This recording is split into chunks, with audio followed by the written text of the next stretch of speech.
Hello, Internet. Good morning. I am Ryan Ingram, and this is the Friday morning live stream. So, I'm going to go ahead and get all set up. Post your questions in the chat. I got this disclaimer rolling, and I will go ahead and catch everybody up on our week.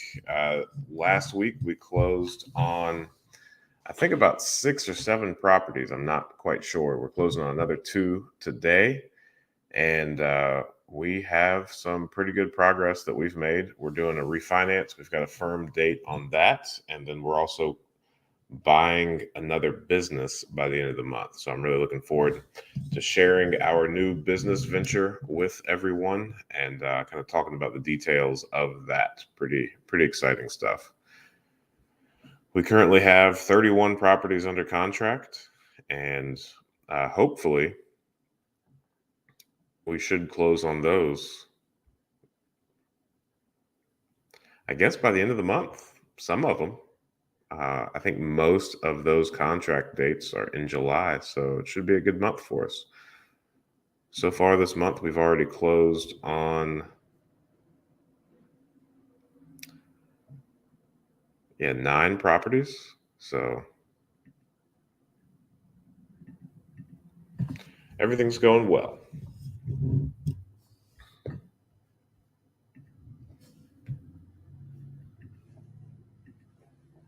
Ramblin' Ray, good morning. Happy to see you on here.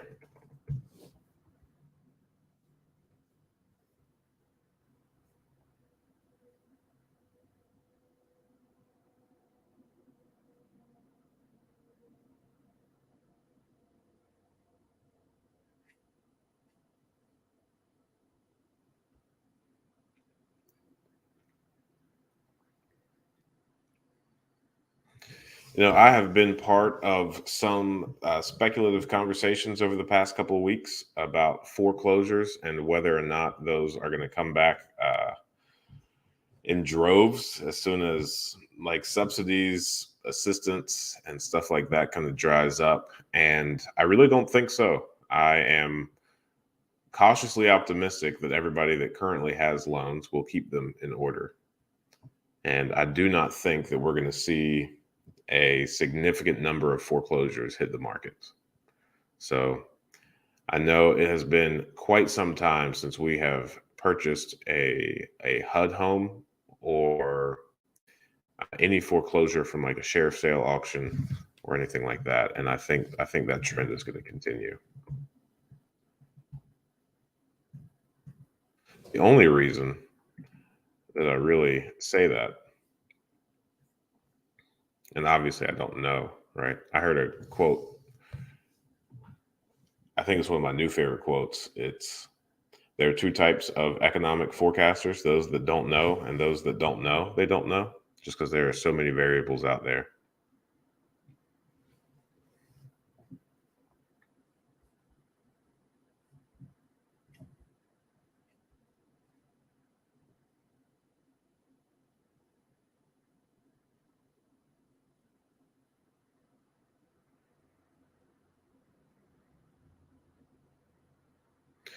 Currently, I'm looking at the foreclosure list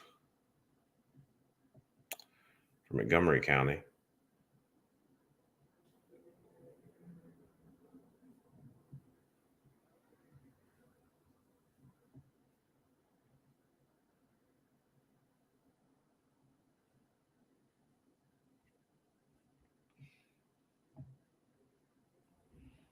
There are a decent number, but I wouldn't say any more than usual.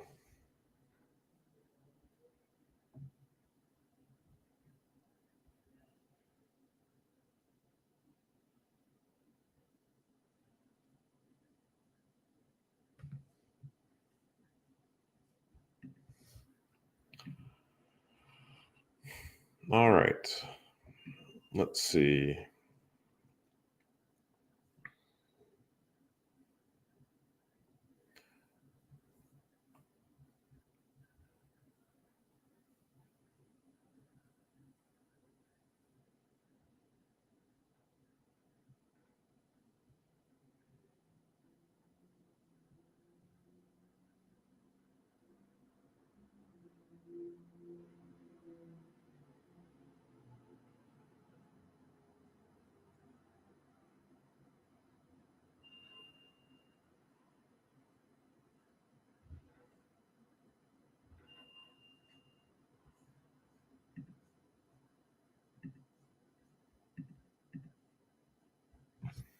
We purchased a property a while back, and I know I've talked about it on this live stream before, where it was from an out-of-state investor, and he had some appliances stolen. He had some windows kind of knocked out, and he wanted to offload the property really quickly.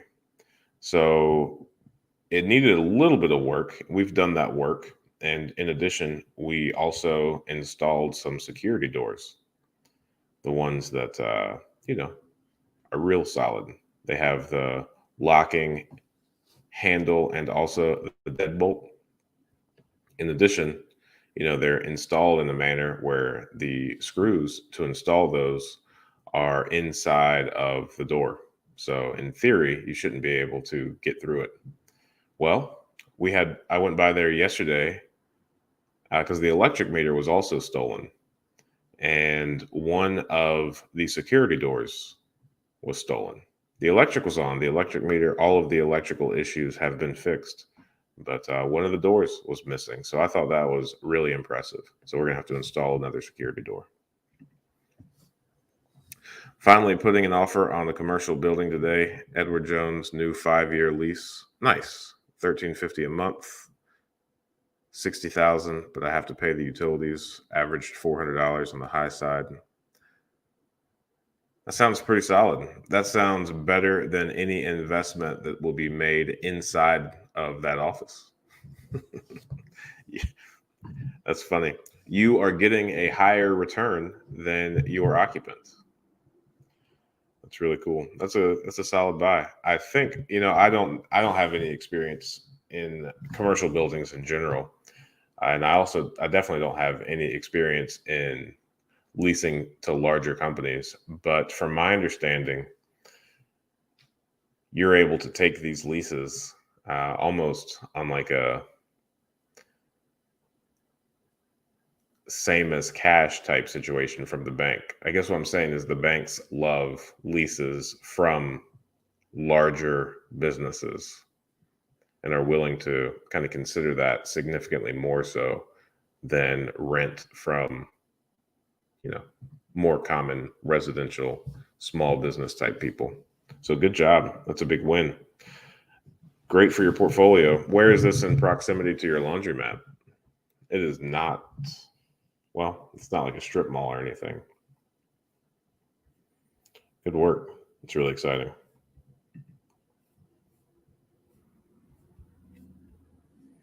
If only collectively we can convince more people to invest in real estate investing or real estate investors rather than, these Edward Jones or Raymond James type places.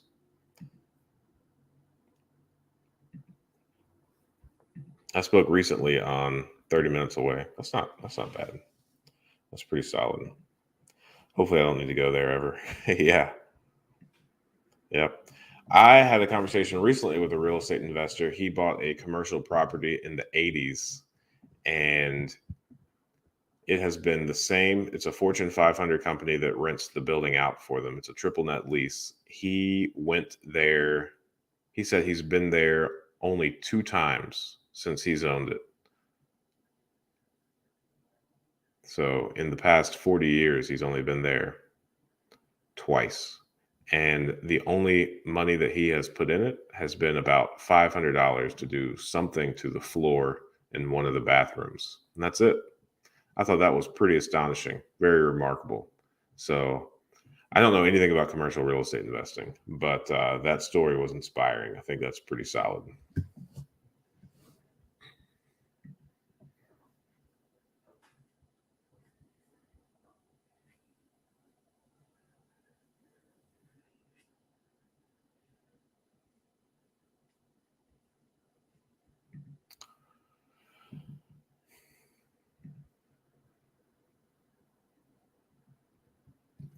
This isn't a triple net, but I'm hoping to convert it in 5 years.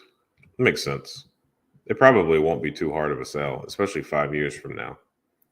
But I mean, truly, like the amount of strain that is put on a building from an Edward Jones office has to be bare minimal.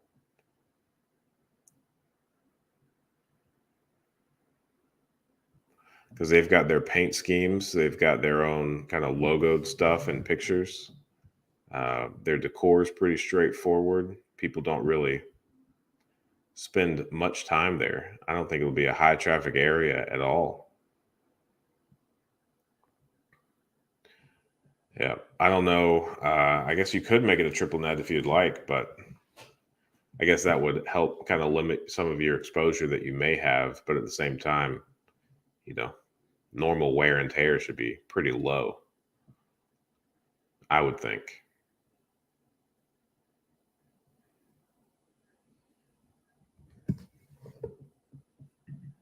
Really not much traffic at all. Yeah.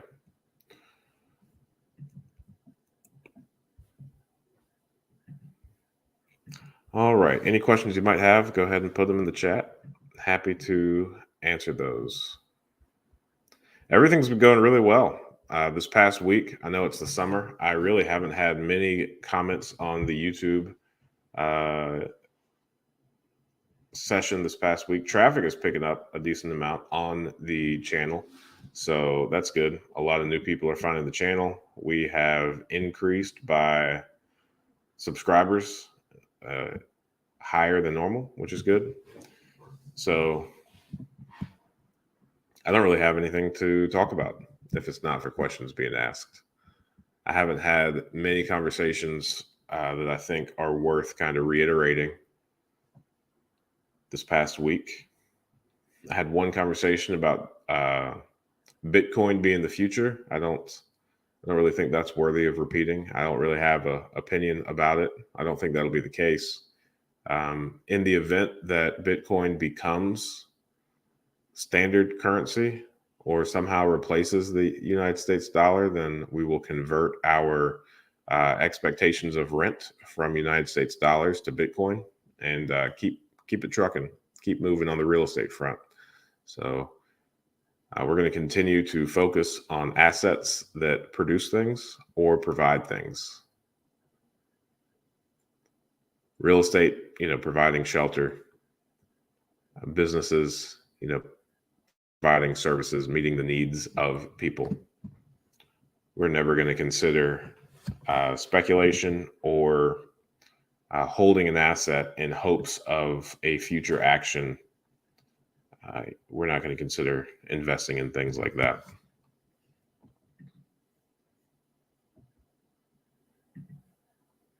Those office parties. Yeah, okay. Oh, that's funny.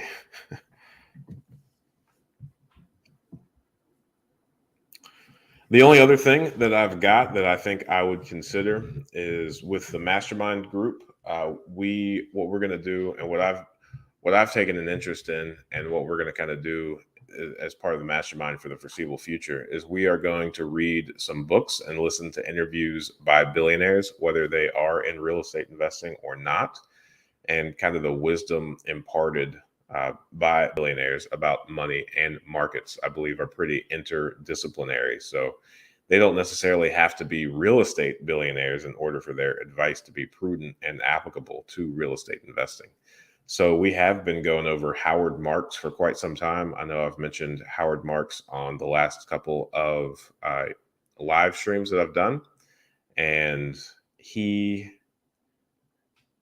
has a kind of hedge fund or some type of fund, but he made a decent amount of money in 2008 from investing in distressed assets, and he's done some pretty good interviews at schools and on news channels that we were able to glean a decent amount from. And pretty much his big takeaway that I've had at the moment is, when it comes to investments, kind of sitting on the sidelines isn't an option.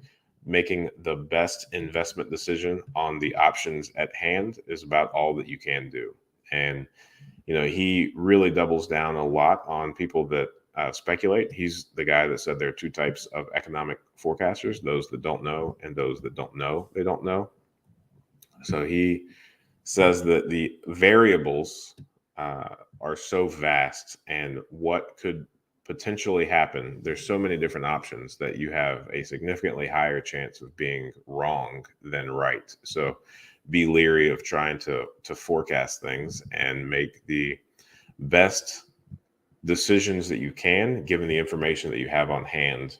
In addition, he says that it's the access to the information. And one of the first questions that I think his son, who may work with him, asks when they're looking for or looking at an investment is, who knows this? And I think, if you are able to get information faster, then you might have the ability to make better investment decisions based on that information at hand. So all of that being said, the way that I've overlaid that to the real estate investing model that we're currently doing is, what the real estate market is going to do in the future is completely unknown, even by people that are in real estate, every day. People have feelings that recessions are coming, but, there's no way to know that. So, all of the properties on the market, all of the deals that come our way, we analyze them as we would normally, and we purchase the ones that make sense, and we don't purchase the ones that do not. And while we are protecting our portfolio from a global perspective by having healthy reserves, by limiting the number of large open projects that we have, by keeping our vacancy very low, we're not doing any speculation on what the market may do in the future. And I know that our investing portfolio is pretty young. We've only been doing this for like 5 years. So anything that I could possibly say on this subject could totally be used against me in the future, because I don't know. However, one thing that I think is noteworthy is when I first got interested in investing in real estate back in 2016, all of the podcasts and all of the real estate investing informational people, anybody that produced content about real estate investing was speculating on an upcoming recession because of the way that prices have risen.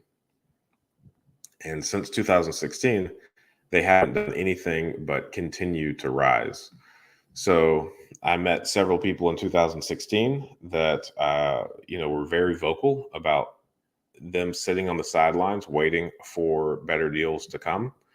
And they, have moved on to other things at this point. They're not doing anything in real estate investing.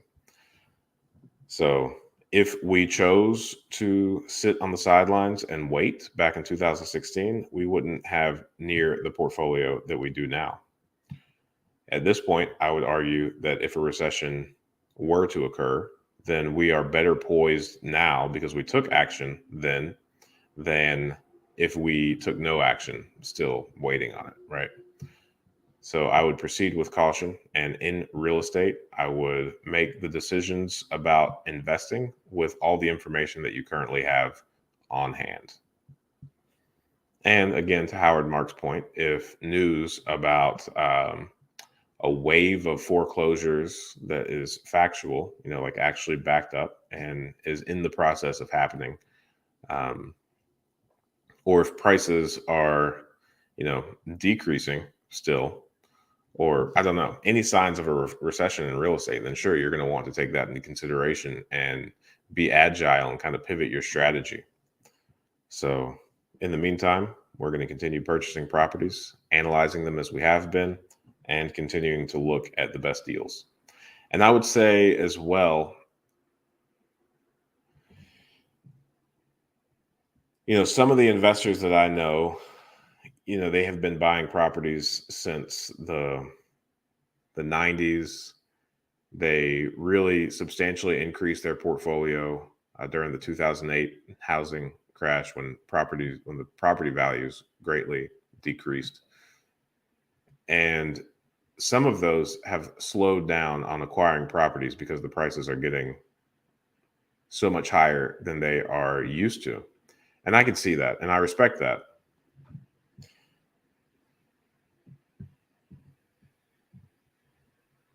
But as we analyze properties, and I'm thinking out loud here, And it might be funny if all this is used against me at some point, but again, thinking out loud.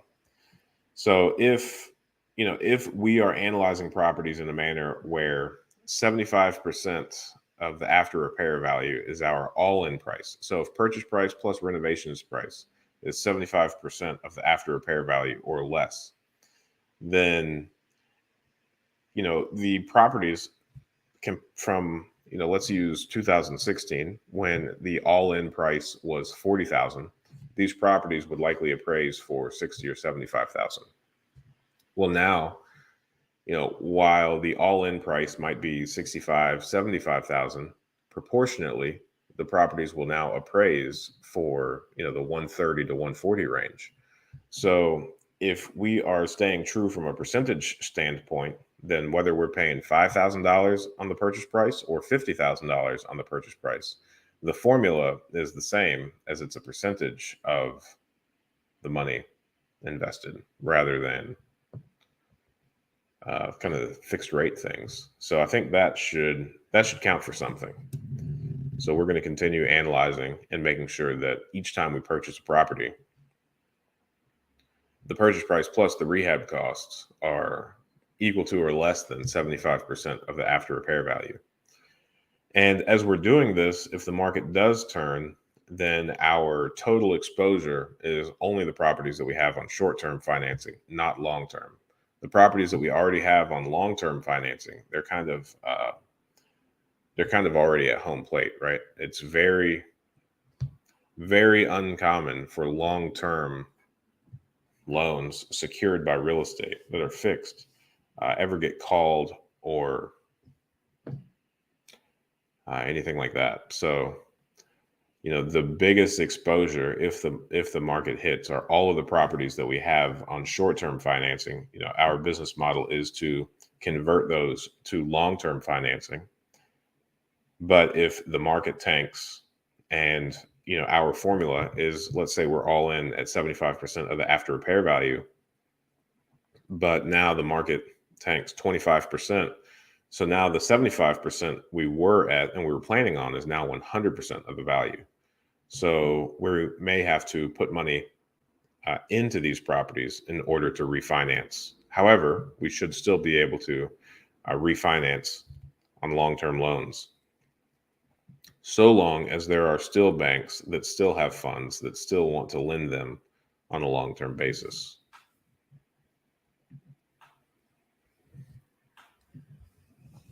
I don't see foreclosures happening. Everyone I know has a good mortgage on their home and comfortable with the payments.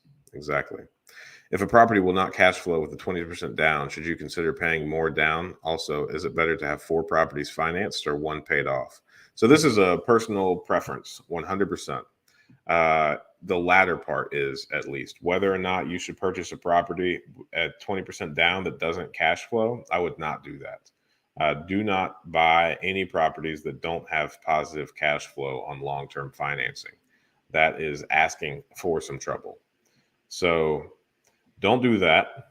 If it means passing on that deal and continuing to look for another one, you can do that. Warren Buffett has this quote, and I don't know much about sports, especially not baseball, but it's something to the effect of, like batting averages are calculated based on, I don't know.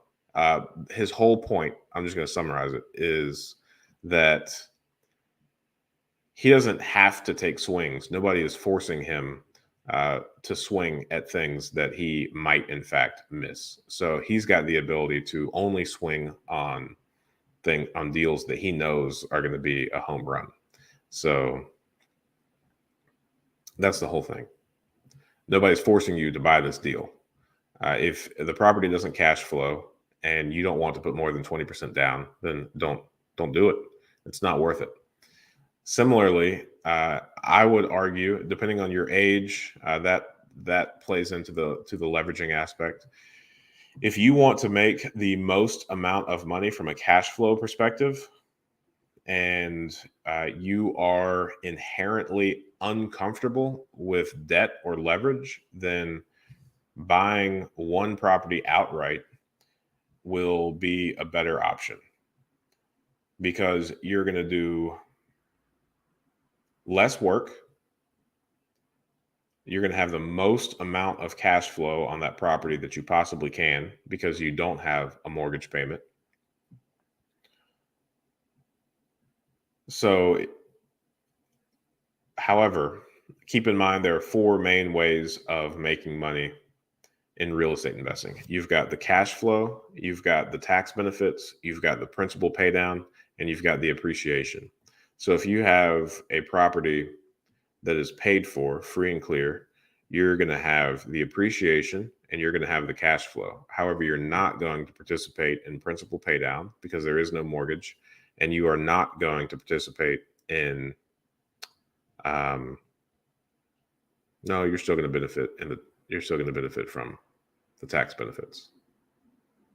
So tax benefits, cash flow, appreciation, principal pay down. So you're not going to participate in the principal pay down, but you're still going to get the appreciation, the cash flow, and the tax benefits of that one property. However, if you have four properties that are leveraged, you're going to still be able to, assuming the cash flow, you're going to be able to take advantage of the cash flow. You're going to have 4 times the appreciation because all 4 assets are appreciating. So your cash flow might be lesser on the 4 properties than on the one, per property. Hopefully, with 4 properties, you're making more on a monthly basis in cash flow than you would be on the one. But your cash flow on any given property will be less than the one that's leveraged because, you have to consider that mortgage. So you're going to get 4 times the appreciation because there's 4 separate assets. You're going to get 4 times the tax benefits because there's 4 separate assets. You're also going to be able to write off that interest that you are paying on a monthly basis. And you're going to get the principal pay down on 4 different assets. So from a long-term perspective, if you, kind of zoom out 30 years, you're going to have more of an impact on your balance sheet from having 4 properties that are leveraged than the one property that's free and clear. So, however, again, I've said this before, if it is your personal preference, if you are somehow uncomfortable with being beholden to 4 different mortgages, if debt somehow makes you uncomfortable, if debt somehow keeps you up at night, then do not do it. You got to protect your sleep. You do not want anything in life to keep you up at night. So don't do it. If you're uncomfortable having loans, don't do it. If you're comfortable with it, do it. But, there are just as many different ways to make money in real estate investing as there are people investing in real estate. I've got one good friend who's got a couple hundred single family homes, and he started buying them in the late 80s, early 90s, and he just did them one at a time as he had extra funding. So across his entire portfolio, he might be at about 30% leveraged. He's comfortable with that. He's happy with that. He has met all of his family's needs. All of his kids have good heads on their shoulders. They're, going into the business now with him. So different strokes, different folks. I think that was good. I think that was a really good question. Thanks for asking it. I had a fun time answering that question. Perhaps I'll get to answer more questions if those are asked. There are 11 people on now, so thank you. It is 8:30. We've been doing this for 30 minutes.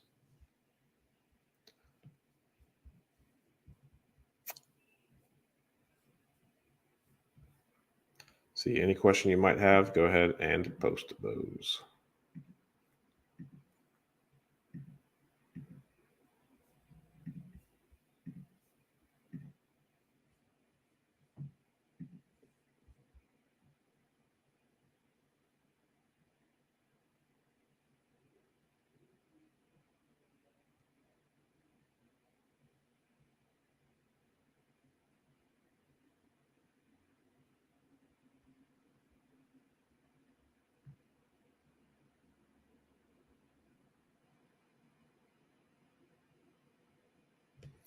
So one of the things that I don't think is talked about often at all in real estate investing, a lot of these content people or website forum folk will talk about becoming a millionaire via real estate investing very quickly, and then they'll layer on retiring early, right? And I think both are extraordinarily possible in real estate investing, but I'm not so sure I've ever heard kind of the reactions of people that become millionaires via real estate investing. So I've got a friend who describes himself as cash poor always. And, he is worth over $10 million. And he never feels like he has enough cash on hand to appropriately cover, all of his real estate investing assets. He's done everything the right way. He hasn't done anything wrong, but his net worth compared to what his bank accounts look like, there's a really big gap there.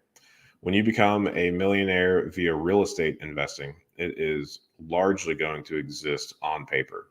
So if you have a net worth of $1 million, then all we're really saying is the amount of assets you own are worth $1 million after you subtract the debts associated with those assets, any other liabilities you may have. But specific to real estate, it means, if you have $500,000 worth of debt, but the properties are worth 1.5 million, then you have a net worth of 1 million. However, when people calculate this, they're often using the appraised value. However, as you're familiar, if you've listened to this channel, the appropriate formula to use when buying a property is purchase price plus rehab cost are equal to or less than 75% of the after repair value. So if you are taking the max value, the max appraised value of an asset that you own, you are not going to be able to sell that asset, especially if it's a single family home, to another investor for that total appraised value. You're going to have to sell that to a retail value at top dollar, which means you're going to have to make sure that there's no deferred maintenance. Everything is absolutely squared away, and that any sort of inspection report that may be done is done. And in addition, you're going to have a lot of fees associated with that. Selling a property through realtors, whether you're an agent yourself, there's still the buyer's agent that needs to be considered. So, on average, I would say real estate fees are 10% if you are doing it on the market. So be mindful of that as well. And I would also say that from a actual kind of fundamental perspective, even though you have that on your balance sheet and your net worth may be $1 million, it never corresponds to the actual cash flow. So, I don't know how to use this in examples without getting kind of lost in my own head. But, let's say that you're doing this with traditional financing. You somehow buy a property worth $150,000 for $100,000, and you put 20% down. So you've got a loan worth $80,000, or you've got a loan value of $80,000 on a property it'll appraise for $150,000. So the difference in that is $70,000. So you have added $70,000 to your net worth. However, from your bank account perspective, the only thing that has happened is you had $20,000 leave your bank account. Now, if you rent that property out, even if it is at, let's say $1,000 per month, then on a monthly basis after your expenses, let's just, do some quick and dirty math and say that you've got 50% expenses. So now you've got $500 minus whatever your mortgage payment is. So on an $80,000 loan over 30 years that you put 20% down on, let's say that is, $300 per month. So now you're at $200 of cash flow per month. So you added $70,000 to your net worth. However, what you actually have in your bank account to show for that is $20,000 going out and $200 coming back in on a monthly basis. So you are going to become a millionaire on paper in real estate investing way before the thought of retiring early, quote unquote, is ever going to cross your mind. Because, let's just multiply that out, right? So if we're talking about $70,000 added to your net worth on this example, you're going to need 13 of those to become a millionaire. I think I did that right. Maybe 14. So 14 of these properties at a cash flow of $200 per month. From an equity perspective, you are now a millionaire. However, these 13 properties make you $2,600 per month. Most people that tell me how much they need to make on a monthly basis before they can, quote unquote, retire early or walk away from their job is not $2,300 or $2,600 per month. That number is generally $5,000 or more. So I know this is just an example, but I hope it illustrates very clearly the fact that becoming a millionaire on paper is far less impactful to one's bank account than a lot of these people talking about becoming a millionaire in real estate investing act like.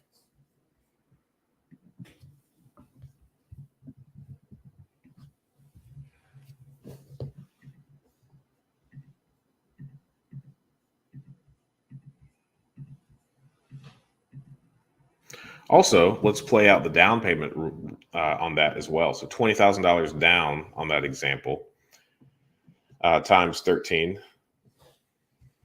man, 260 grand. So if you have a lump sum of 260 grand and you want to become a millionaire on paper, let's say you have 260 grand in a retirement account or some type of savings account that you've been holding on to because you've been following the rules of putting your money into a 401k, saving diligently, because that's how you were taught to invest. You have that and you want to turn that into a cash flow producing thing that also adds to your net worth, then real estate would be a great answer. And putting 20% down across 13 or 14 properties is a great idea.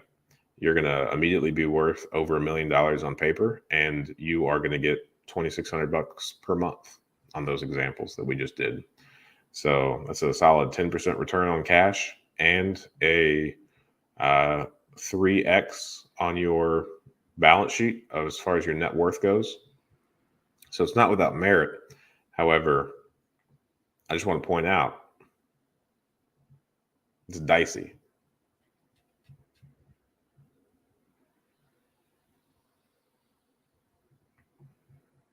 All right, let's see if any questions have rolled in.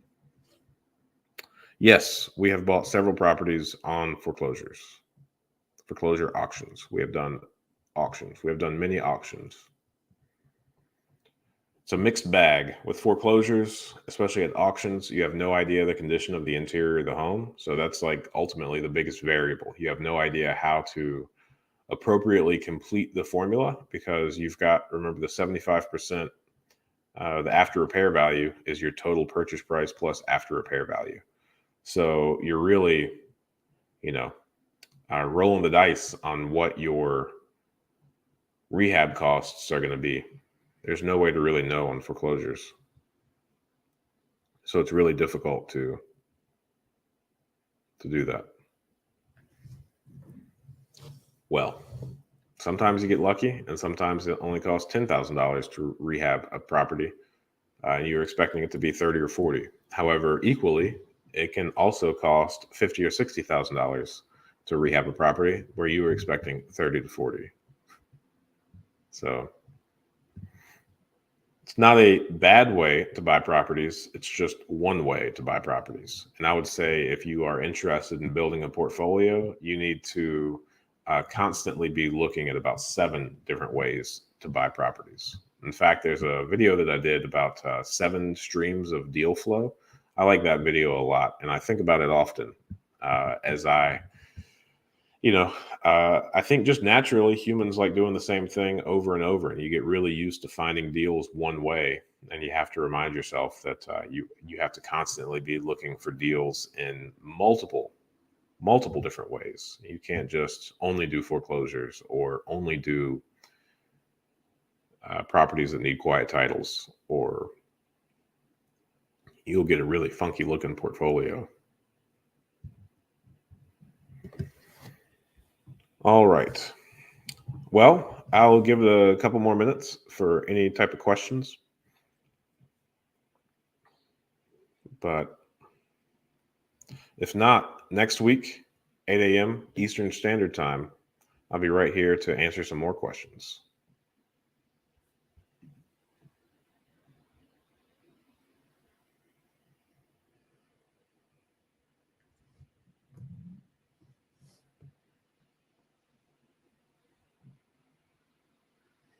Cool. Well, hey, in the meantime, feel free to go back and watch a lot of the old videos. We've got some different playlists out there. One where I explain some of the deals that we've done, the Deals Explained playlist. I'm a big fan of that one. And since we are ending on this foreclosure question, we also have a playlist solely about foreclosures, financing them, finding them, analyzing them. It's all in there. All righty. Next Friday, 8 a.m. Eastern Standard. I will talk to you then.